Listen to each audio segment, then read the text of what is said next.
2 lakh, right? So how, just let me repeat what I have done.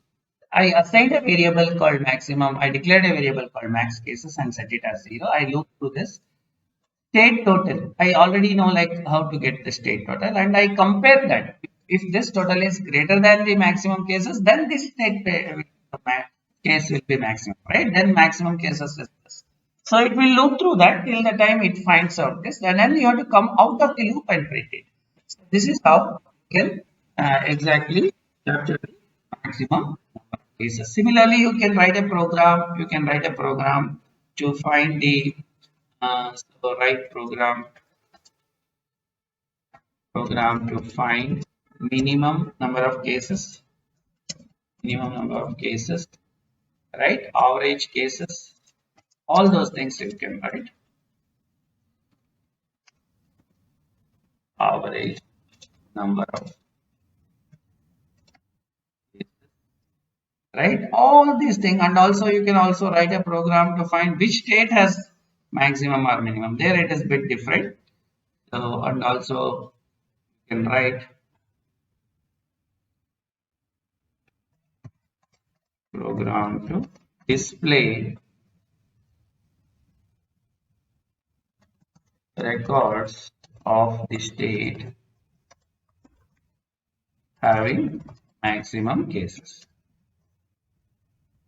right? So all these kind of programs you can do. I will show the last one. Other two you can already, the first I did, that is the maximum I did, you can try in the same way, minimum and maximum.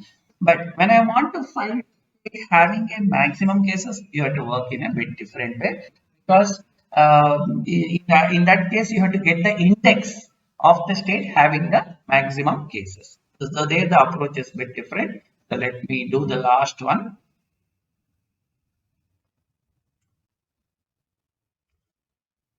So first now I have to say the index of maximum cases, index max case. Once you know the index, then so in order to do the index and all, what you have to do in order to get the index, you cannot use the list like this, you have to use like a range.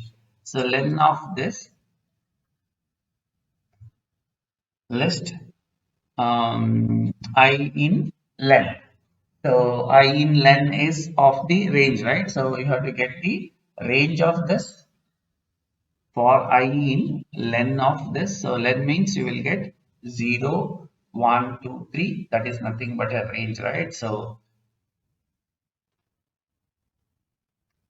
see the way we did in the previous example, you can see.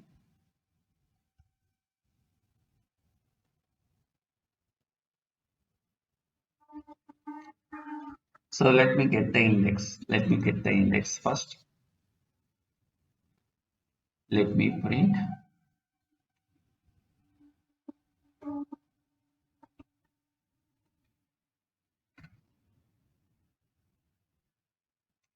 I in the range of len of, right? So now when I print I, it is going to print the index.